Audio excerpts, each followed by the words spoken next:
many times have you heard the two words love and laughter used together?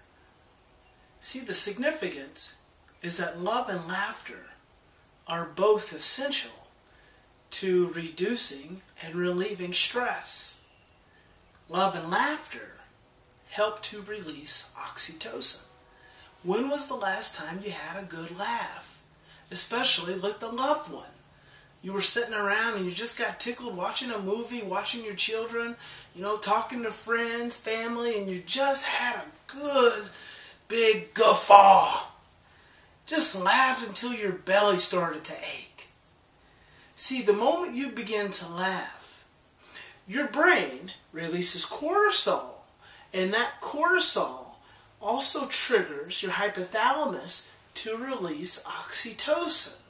So, though laughter is a stress-inducing experience, it also releases oxytocin to counter the stress. That's why if you laugh for too long, it becomes painful, because the oxytocin effect starts to diminish and the stress and cortisol effect starts to increase.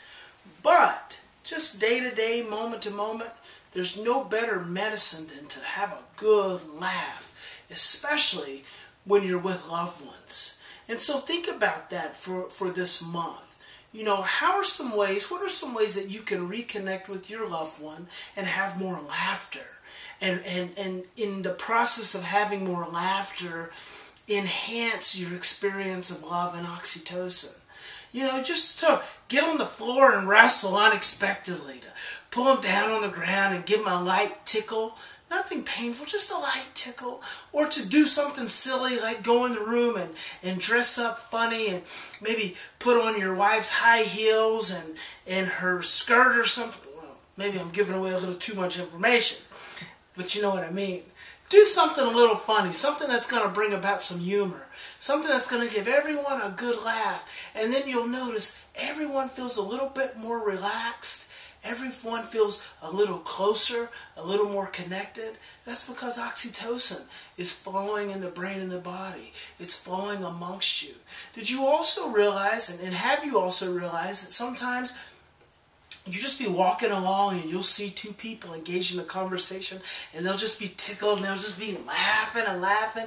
Have you noticed that you just kind of smile when you see them? You feel a little more attracted to them. Just by watching, you may even do a double take and turn and look again. It's because laughter creates a positive vibration, which is actually attractive. It's an attracting vibration because it calms your own brain. It lessens the threat. As opposed to if you've seen two people arguing, you'd kind of move away from them. That's because the negative vibration actually creates more stress in your brain, makes it more challenging for oxytocin to be produced, therefore you want to move away. But if they're laughing and they're tickled and they're having a good time, or you hear some little kids playing and laughing, you feel enlightened yourself because of oxytocin being released. So take some time and think, what are some ways that you can create joy and laughter and enhance love and more oxytocin for those around you? What's that funny little goofy thing you could do to bring a little laughter into someone else's life? Because the moment you bring laughter into someone else's life, you increase a little more laughter and a little more joy in your own life, and that's creating more oxytocin. So go laugh.